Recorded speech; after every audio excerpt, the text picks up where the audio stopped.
Esta historia está envuelta en mito y leyenda. Cómo una tribu de nómadas fraguó el imperio más grande de América en solo 200 años. Tuvieron que inventar sistemas de ingeniería que eran extraordinarios para su época. Su civilización compitió con Roma en sofisticación. Los aztecas tenían la mejor tecnología que se podía conseguir, dadas las condiciones en las que vivían. Acueductos, palacios, pirámides y templos se alzaron como tributo a sus dioses y como testimonio de poder para la humanidad. El mayor logro de los aztecas fue su flamante capital, que asombró a los exploradores europeos y la llamaron la Venecia del Nuevo Mundo. La ciudad se extendió reluciendo por los canales y el lago, adornada con árboles y mansiones preciosas. Pero su sed de poder y sangre les condenó a la destrucción. Cuando por fin llegó, la aniquilación sería más rápida y completa de lo que el mundo hubiera imaginado.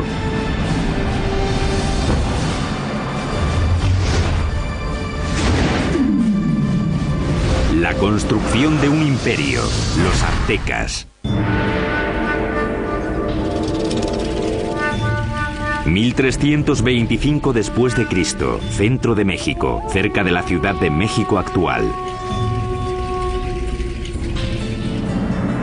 Una chica joven, una adolescente, celebra su inminente boda. Es la hija de un rey tribal y está a punto de unirse a una tribu nueva que ha sido invitada a su reino.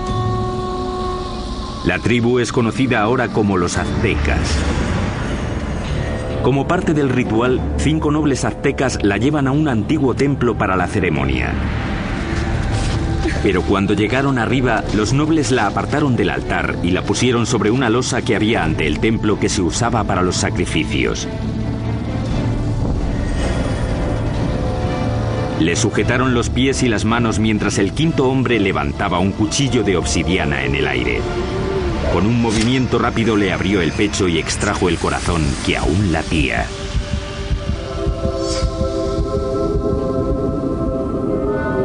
Esa tarde invitaron al rey a una ceremonia para celebrar el matrimonio. Sin embargo, encontró a un sacerdote danzando, vestido con la piel aún brillante de su hija. Como parte del ritual, los aztecas la habían desollado en honor al dios de la fertilidad. Vio aquello y se quedó totalmente horrorizado, porque era su hija. Sus guardias y él persiguieron enseguida a los aztecas hasta el lago y luego hasta la isla donde se habían refugiado.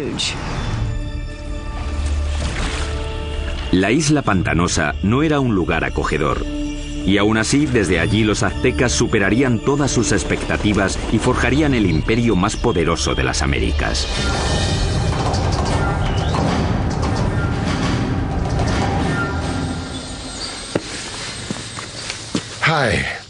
Hola, soy Peter Weller. Cuando pienso en los aztecas, pienso en gente elegante con unos bonitos adornos en el cuerpo y el pelo. Y pienso en una canción de Neil Young sobre Moctezuma y Cortés. Pero también pienso en cuchillos de obsidiana abriendo cavidades pectorales y en manos sacando corazones sangrantes y mostrándolos en alto.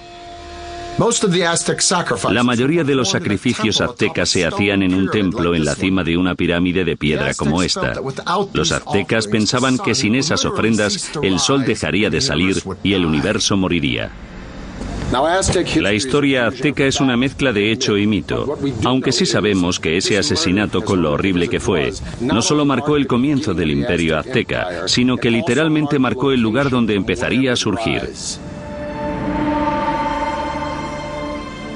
La isla a la que los aztecas fueron desterrados tras el desastroso sacrificio de la princesa estaba en el lago Texcoco, el más grande de 5 lagos interconectados que cubren un valle de 65 por 112 kilómetros. Hoy en día este valle enorme y abierto rebosa lo que es la Ciudad de México moderna, una de las ciudades más grandes del mundo. Pero hace 700 años la isla estaba tan empantanada que nadie la había reclamado. Pero mientras miraban el lago, el líder azteca Tenoch anunció a sus seguidores que había visto un águila posada en un cactus en mitad del lago, una señal de los dioses de que habían encontrado su hogar. Llamarían a su ciudad Tenochtitlán. La vida fue dura para los aztecas los primeros años de Tenochtitlán, pero tenían una visión. La visión de una ciudad poderosa modelada en una ciudad antigua y legendaria a solo 40 kilómetros de allí. Llamaron a esta ciudad Teotihuacán o Ciudad de los Dioses. Teotihuacán fue una de las ciudades más impresionantes de la Mesoamérica precolombina. Era misteriosa. Sabemos poco de ella porque no hay escritos que corroboren lo que ocurría en esa gran ciudad. Ya estaba en ruinas hasta en la época azteca, pero creían que era el hogar de los dioses y el sitio donde nacía literalmente el mismísimo sol. El lugar que los aztecas más veneraban de Teotihuacán era una pirámide que se alzaba por encima de los árboles. Se llamaba la Pirámide del Sol. La enorme pirámide solar contiene 765.000 metros cúbicos de tierra y piedra con una base aproximadamente del mismo tamaño que la Gran Pirámide de Giza, en Egipto. Los aztecas creían que Teotihuacán fue diseñada a imagen del cosmos que crearon los dioses. Fue esa imagen la que intentarían reproducir en la construcción de su nueva ciudad, Tenochtitlán. El que aceptó el reto fue un jefe azteca llamado Acamapixtli.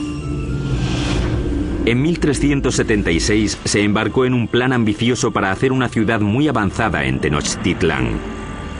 Pero había un problema. Las islas pantanosas en las que se instalaron requerían mucho trabajo. Cuando empezaran a construir cualquier cosa, empezaría a hundirse. Simplemente no había cimientos sobre los que construir. La solución azteca revolucionaría la arquitectura de las Américas. Empezaron anclando bien los edificios al suelo usando un sistema de pilares de madera. Los trabajadores cortaban estacas de 10 metros de largo por unos 8 o 10 centímetros de ancho. Luego las clavaban en el suelo blando para que sirvieran de cimientos. Los pilares se rodeaban a menudo de piedra volcánica para añadir fuerza. Entonces los albañiles podían hacer muros encima de esa base sin problemas. Consiguieron pilares de madera para sostener la infraestructura, los cimientos de las pirámides. El que no se hundiera ni se inclinara me parece una proeza de la ingeniería. Tenochtitlán era una ciudad-isla, pero los lagos circundantes eran poco profundos, no más de 2 metros en la mayoría de los sitios. Aquello parecía una metrópolis gigante flotando en una charca. Originalmente la única manera de llegar a la ciudad flotante desde tierra era en barco, pero los aztecas inventaron con el tiempo una serie de pasos elevados de hasta 14 metros de ancho que conectaban la ciudad flotante con las provincias de tierra firme. Los pasos estaban sostenidos sobre pilares de madera, como los que sostenían los templos y otros edificios. Tuvieron que clavar miles de esos pilares en el lecho del lago, y eso presentaba un reto logístico que solo se podía atajar con una mano de obra fuerte y hábil y los mejores ingenieros de Mesoamérica. Para hacer un paso se ponían 2 filas de estacas. Luego se rellenaba el espacio del medio con piedras y tierra hasta que sobrepasaba el nivel del agua en varios metros. Eso permitía a la carretera soportar muchísimo peso. Estos pasos se construyeron muy rectos. Eran muy anchos, con puentes que se abrían y conectaban la ciudad por el norte, el oeste y el sur. Las carreteras permitieron a los aztecas transportar materiales más grandes y pesados para la construcción, aunque eso presentaba un reto nuevo. No existían las bestias de carga en Mesoamérica, así que los humanos lo tenían que hacer todo. No existían las carretas ni la rueda. Las cargas pequeñas se llevaban a la espalda, sujetas con una cuerda que se ajustaba a la frente. Los objetos grandes, como los bloques de piedra o las esculturas de los templos, los arrastraban con cuerdas una gran cantidad de hombres, posiblemente usando troncos como rodamientos. Cuenta la leyenda que un bloque de piedra para un templo requería la fuerza de 1000 hombres para arrastrarlo desde las montañas de tierra firme por el paso y hasta la ciudad. Los pasos también ofrecieron a los aztecas una nueva forma de introducir agua potable en Tenochtitlán. Anteriormente, los aztecas transportaban el agua en canoas desde la orilla. Pero el gran crecimiento de la población les obligó a obtener una solución más avanzada para cubrir la demanda. Querían usar el agua de los manantiales de tierra, así que querían construir un acueducto. Pero los manantiales estaban bajo control de la tribu que dominaba la región, los despiadados tepanecas. Los tepanecas controlaban o dominaban todo el valle. Tenían un imperio muy fuerte y eran los señores. Así que los aztecas eran sujetos tributarios de ellos. Mientras crecía la población azteca, la tensión con los tepanecas empezó a surgir. Los aztecas decidieron dar un ultimátum que podría cambiar el equilibrio de poder en la región. La gente de Tenochtitlán no solo exigían a los tepanecas que les dieran el agua, sino que exigían que ayudaran a construir el acueducto. La respuesta de los tepanecas fue rápida y brutal. El rey tepaneca Maxtla envió asesinos que mataron al jefe azteca a sangre fría. Fue la gota final. Tras décadas de dominación, los aztecas se movilizaron y se levantaron contra sus caciques despiadados. E iniciaron una serie de ambiciosos proyectos de construcción alrededor de la ciudad-isla que les valdría la reputación de mejores ingenieros de las Américas.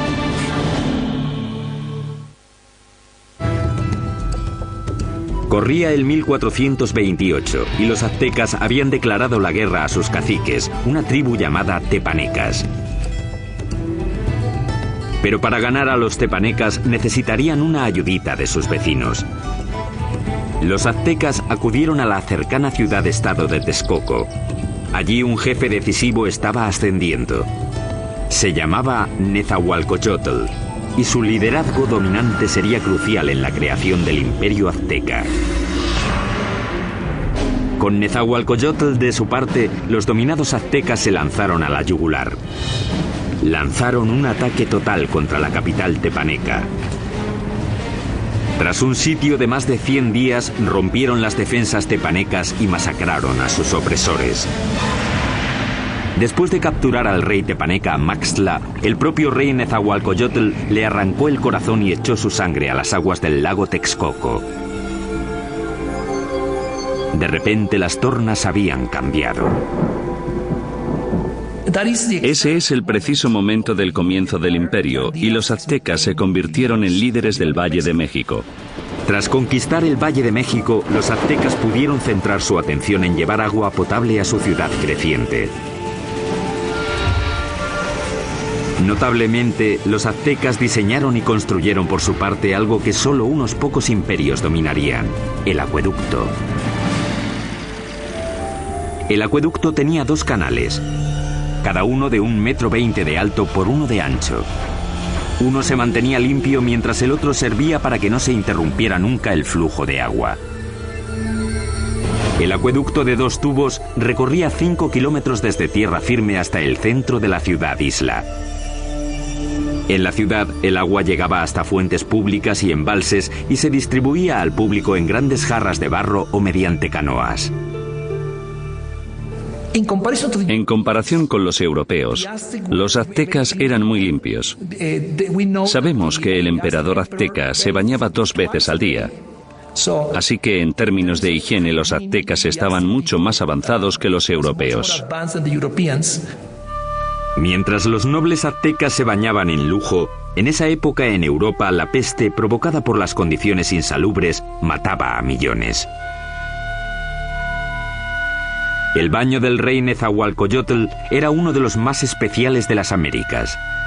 Lo alimentaba un sofisticado acueducto que también llevaba agua corriente a los terrenos de su palacio. Detrás de mí está la colina de Tezcocinco, y en ella, Nezahualcóyotl construyó un fantástico palacio de recreo.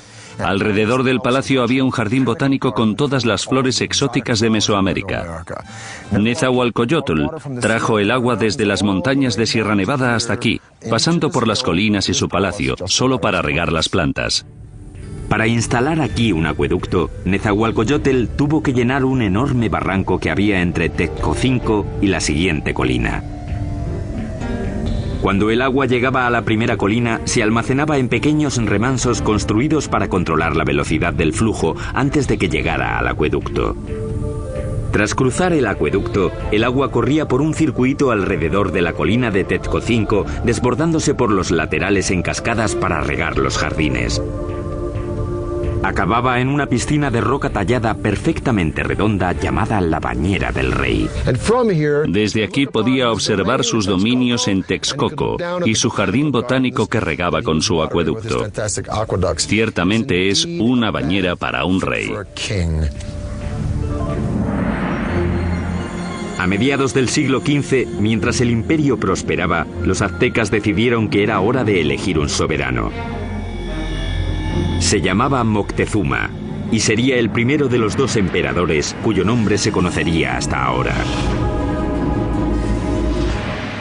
La primera orden del día de Moctezuma fue expandir las fronteras del imperio.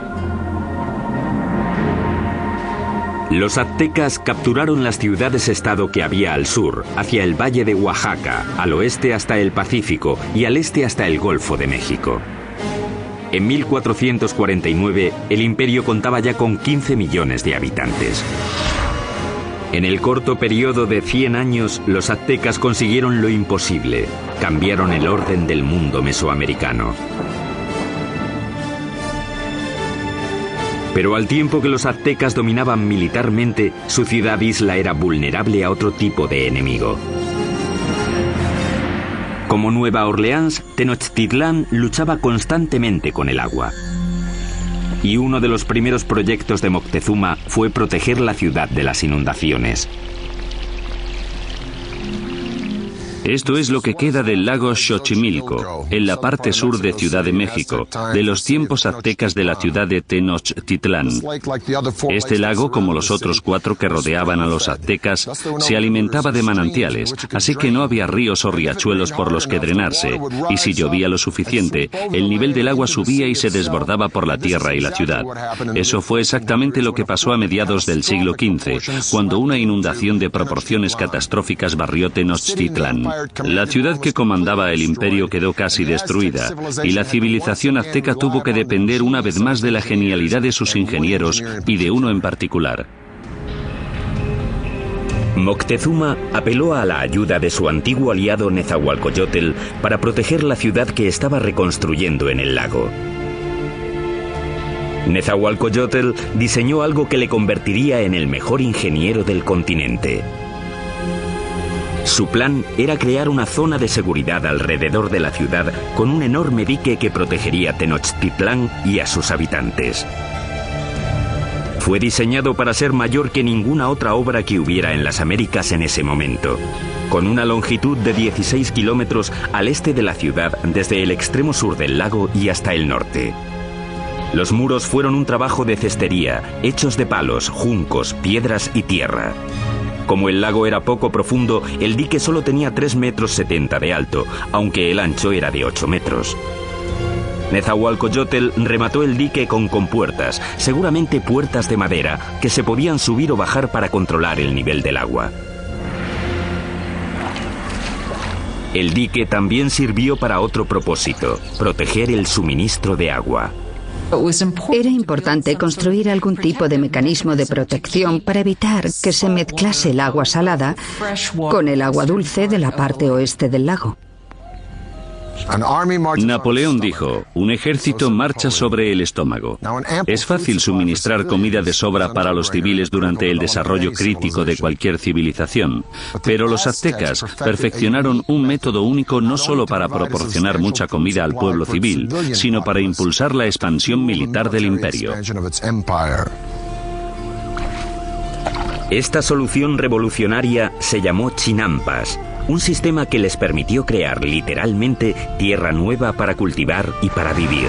Si vas a hacer una ciudad de cualquier tamaño, tienes que proporcionar espacio, así que lo que ellos hicieron fue construir esas chinampas en el lecho del lago. Básicamente una chinampa es una isla artificial construida en el lago. Parecían campos de fútbol estrechos, de unos 90 metros de largo por unos 10 metros de ancho. Una chinampa se hacía tejiendo una red de palos que flotaba en el agua y apilando juncos y hierbas encima. Después se sacaba fango del lecho y se ponía encima de los juncos para formar la chinampa. Entre 4 y 6 hombres tardaban 8 días en construir una chinampa media. Estaban conectadas a la ciudad por canales navegables gigantescos que miles de hombres tardaban meses en hacer. Una chinampa como esta podía producir hasta 7 cosechas al año, mientras que un agricultor en tierra firme podía cosechar 1, 2 o quizá 3 veces como mucho. Cuando una cosecha estaba lista para que la recogieran en una chinampa, los brotes de la siguiente ya estaban saliendo del fango que estaba extendido en un barco adyacente a la chinampa. Entonces, cuando los brotes estaban listos, se llevaban a la chinampa y el ciclo se repetía una y otra vez en cientos de chinampas.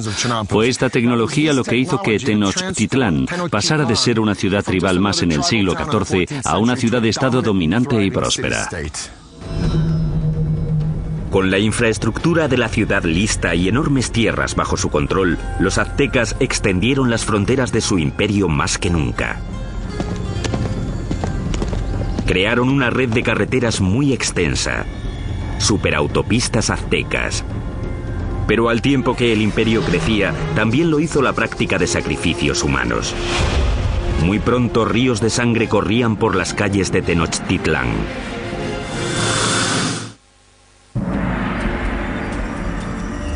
Hoy, Tenochtitlán, la capital del imperio azteca, ha desaparecido, enterrada bajo la actual Ciudad de México.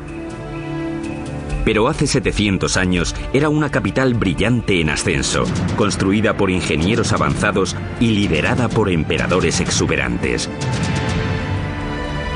A finales del siglo XV, la demografía azteca había explotado. Su siguiente gran emperador lanzaría una serie de conquistas que competirían con cualquiera de la historia. Se llamaba Ahuizotl y demostraría que era incluso mejor guerrero que su abuelo, Moctezuma. Para el año 1502, Ahuizotl había conquistado territorios desde la costa pacífica de México y había conseguido que el imperio llegara muy al sur, a Guatemala. Su reinado fue como una edad de oro. Él fue el rey que abrió las rutas de transporte a las zonas costeras y las tierras bajas donde los aztecas tenían sus mayores lujos. Todas las plumas brillantes, el oro, las piedras preciosas que los nobles y soberanos lucían como parte de su estatus, venían de allí. Para transportar riquezas al corazón del imperio, los aztecas construyeron una red de superautopistas que cruzaban México central. Corredores de relevo se apostaban cada 8 kilómetros para crear una especie de UPS antigua. Se podían enviar mensajes o bienes desde la costa del Golfo hasta Tenochtitlán, a 320 kilómetros en solo 24 horas, más rápido que el servicio postal actual. Con el imperio en su esplendor, los aztecas de Ahuizotl se embarcaron en el mayor proyecto de construcción, una enorme pirámide en el mismo centro de Tenochtitlán, el símbolo del poder absoluto. Se la llamó Templo Mayor. La base de la pirámide tenía 75 metros de fondo por 100 metros de ancho y se elevaba a una altura de 15 pisos. Había al menos 117 escalones en 2 escaleras que subían 60 metros y que llevaban a 2 templos en honor a los dioses de la lluvia y de la guerra. El templo se reconstruyó en el mismo lugar 7 veces, comenzando en 1325 con la fundación de la ciudad. La pirámide crecía al tiempo que lo hacía el imperio. Cada piso simplemente se añadía encima del piso anterior. El templo mayor se construyó principalmente con una piedra llamada tezontle, que es volcánica y pesa muy poco. Eso evitaba que el templo se hundiera. Para los suelos y paredes, los aztecas aplicaron un revoque de cal, que era una especie de cemento. Algunos ejemplos encontrados hoy son tan duros como el cemento moderno, incluso después de 500 años. Los albañiles aztecas trabajaron durante décadas para completar su monumento a los dioses. El templo estuvo enterrado hasta 1978, cuando la compañía eléctrica cavó una zanja y descubrió accidentalmente una enorme piedra tallada y las ruinas del templo con ella. El disco tiene 3,5 metros de diámetro, pesa 20 toneladas y representa el cuerpo desmembrado de la diosa Coyolxauhqui. Coyolxauhqui era la diosa de la luna, y su hermano la mató porque se quedó embarazada de una forma vergonzosa. Los aztecas no eran nada mojigatos. De hecho, los nobles tenían muchas mujeres y concubinas. Pero entre el populacho, sobre todo las mujeres, el adulterio estaba prohibido y se castigaba severamente, a menudo con la muerte. Según la leyenda, el hermano de la diosa de la luna le cortó la cabeza y tras decapitarla tiró el cuerpo por una colina. Los aztecas representaban este asesinato literalmente y a menudo en festivales durante todo el año. Decapitaban a sus víctimas en la cima de la pirámide y luego tiraban los cuerpos por las escaleras hasta la gran piedra de abajo. Para los romanos, el tesoro más preciado era el oro. Para los egipcios era el más allá. Para los aztecas era la sangre humana. Creían que tenía que haber reciprocidad con los dioses, así que tenían que agradecer a los dioses dándoles lo más preciado que tenían, que era la sangre humana. Los aztecas la llamaban agua preciosa y creían que si los dioses no la recibían en grandes cantidades, el mundo acabaría en apocalipsis. Adornar los muros interiores de los templos con sangre humana fresca era práctica común. Y el olor tenía que ser horrible. Para dedicar su expansión del gran templo, el emperador Azhuitzotl hizo un sacrificio en masa. Las cabezas de las víctimas se expusieron con orgullo en estantes alrededor del templo. Según las crónicas, dicen que sacrificaron a 20.000 personas. Desde un punto de vista práctico y desde un punto de vista científico, parece imposible. Así que creo que la crónica, que la escribieron fuentes españolas, quería decir que a sus ojos había muchos. Durante el reinado de Azhuitzotl, las sangrías se dispararon. La vida en Tenochtitlán se convirtió en una orgía de muerte. Llevaban tanto a amigos como a enemigos para presenciar los sacrificios. Siempre eran sacrificios rituales, siempre son eventos, pero también eran declaraciones políticas, una forma de intimidación. En el momento de la muerte de Azhuitzotl, los aztecas habían institucionalizado los sacrificios y habían convertido los asesinatos en el campo de batalla en un arte. Eran los guerreros más feroces de América, una élite que tendría un espectacular templo dedicado. Pero ni siquiera ellos estaban preparados para la guerra de los mundos que les iba a caer encima.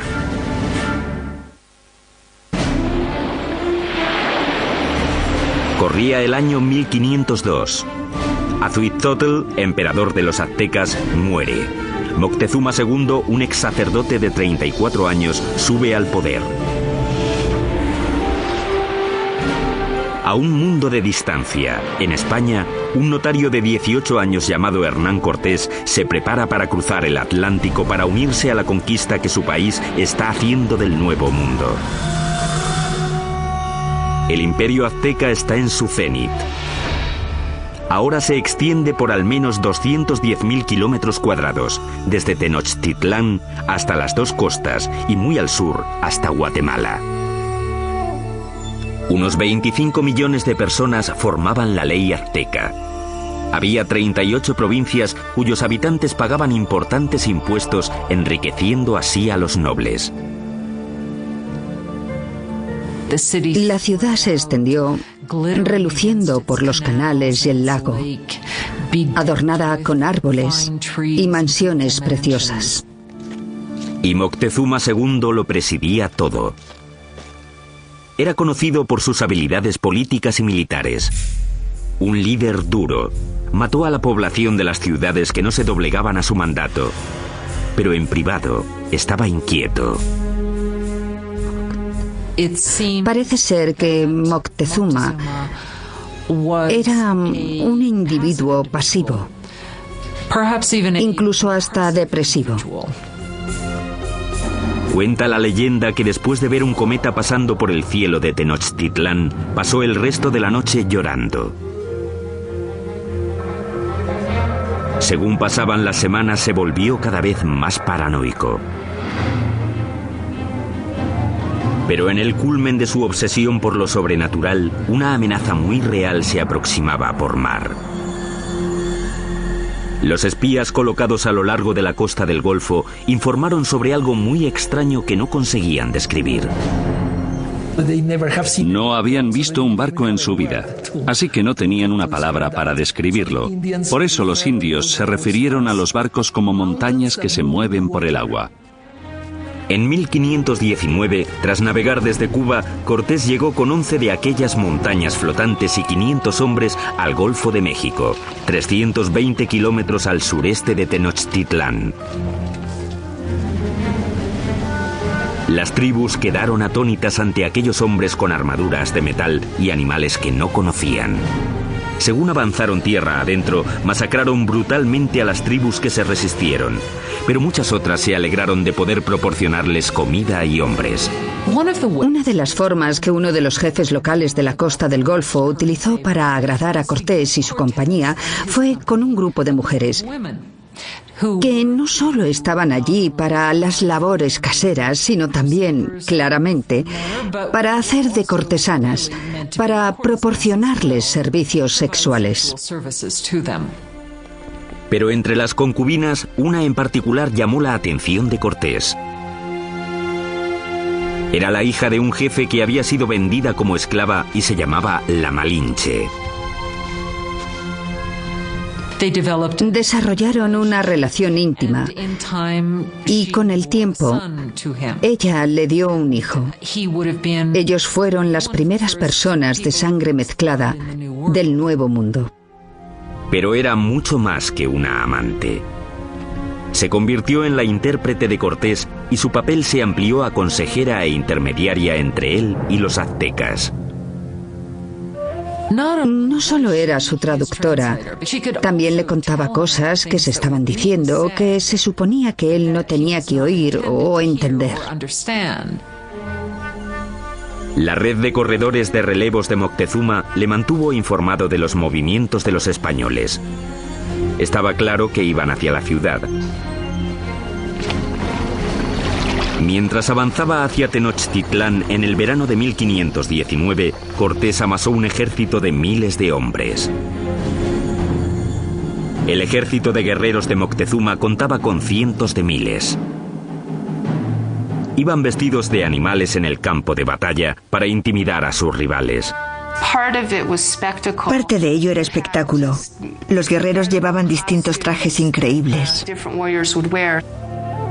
Los guerreros más importantes eran los caballeros, vestidos de jaguares y águilas. Los caballeros aztecas se iniciaban en sus órdenes con ceremonias sagradas en templos especiales como este. Este es el templo Cueva de Malinalco, uno de los 6 templos de esta remota ladera a unas horas al sur de Ciudad de México. Moctezuma lo terminó en el año 1502, poco después de su coronación. En Europa, Miguel Ángel estaba esculpiendo el David en la República de Florencia. Pero mientras Miguel Ángel tallaba el David, los aztecas extraían este templo directamente de la ladera de la montaña. Y es el único templo en todo el hemisferio occidental construido de esta forma.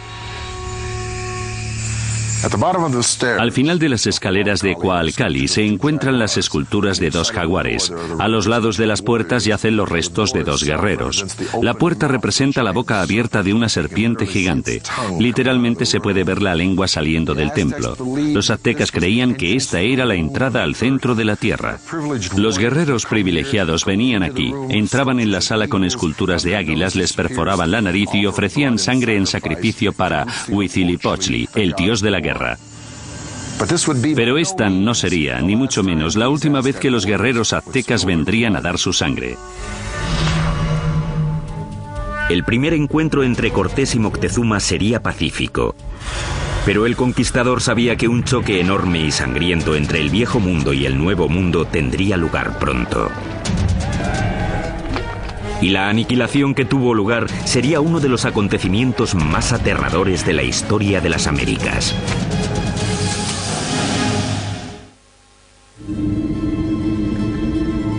Otoño de 1519.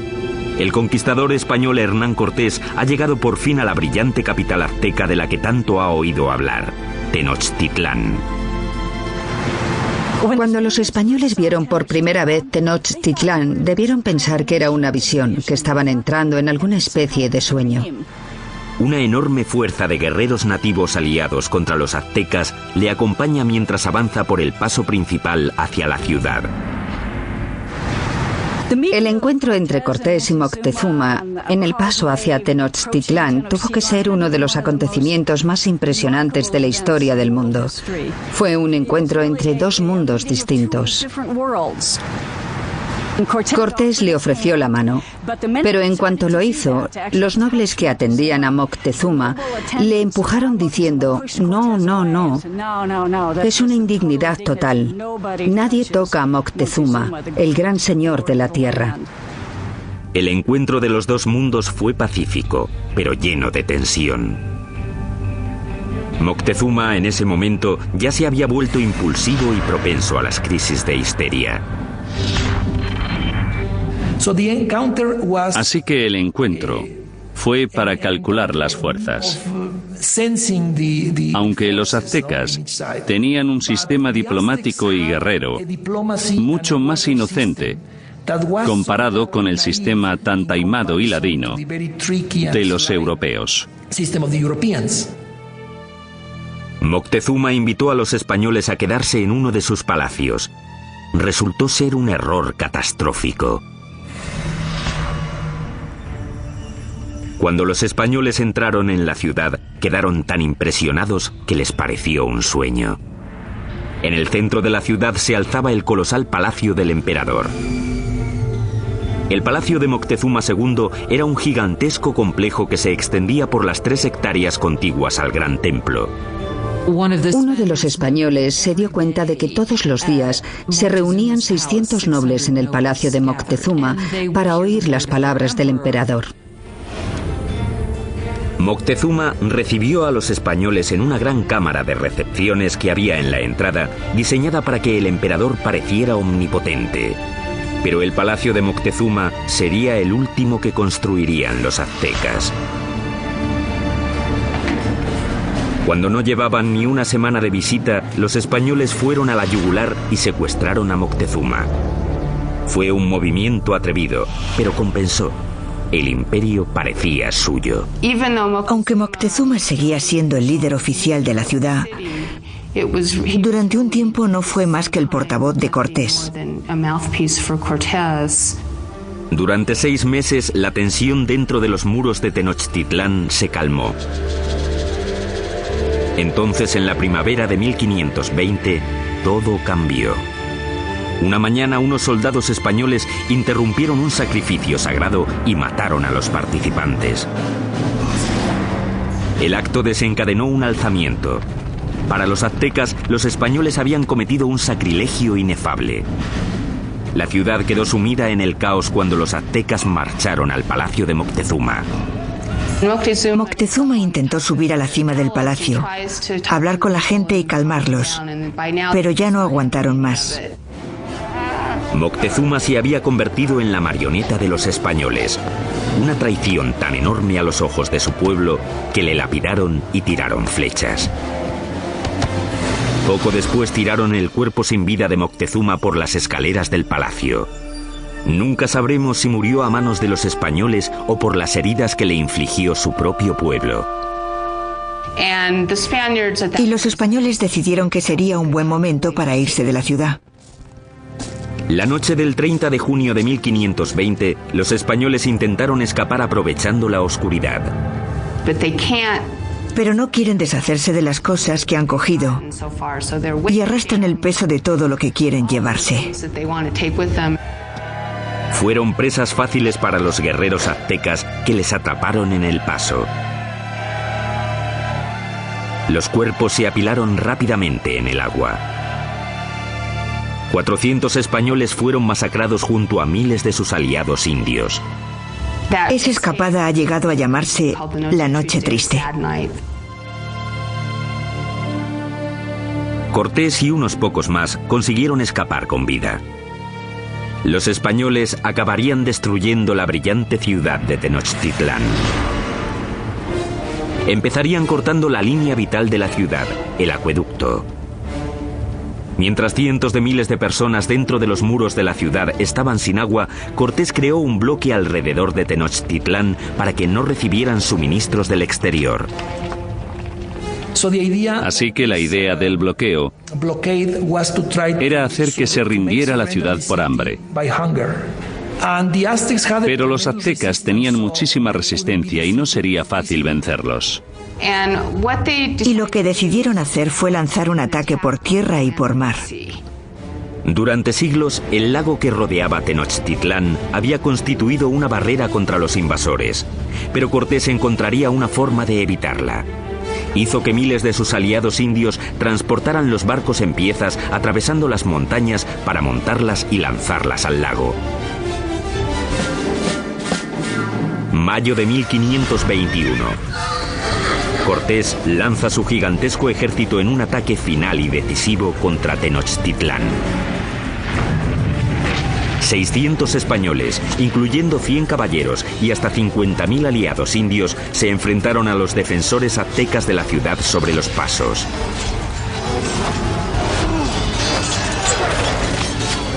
La lucha brutal siguió durante meses. Día a día, Cortés arrasó la ciudad piedra por piedra. Él y sus aliados indios fueron despiadados en el asesinato sistemático de la población. Fue una batalla muy dura, sobre todo en la ciudad. La última batalla de los aztecas fue en el gran templo de Tlatelolco. Los guerreros se alinearon en las empinadas escaleras y plataformas para tirar flechas y piedras a sus enemigos. Pero fue inútil. El 13 de agosto, el último líder azteca, Cuauhtémoc, fue capturado y se rindió ante Cortés. Y eso solo fue el principio. 20 millones morirían de las enfermedades traídas por los españoles. A finales del siglo XVI se calcula que se había reducido la población nativa en cerca de un 90%. La Ciudad de México moderna se ha construido sobre las ruinas de la una vez majestuosa ciudad de Tenochtitlán. Los españoles la arrasaron durante la construcción de su propia ciudad colonial y hasta usaron piedras del gran templo para hacer la catedral que aún se alza al lado de las ruinas del templo. El imperio azteca se esfumó y con él un legado de increíbles logros de la ingeniería. Ha quedado claro, por sus sofisticados sistemas de urbanismo, agricultura y suministro de agua, que los aztecas se alzaron entre los grandes imperios más avanzados del mundo.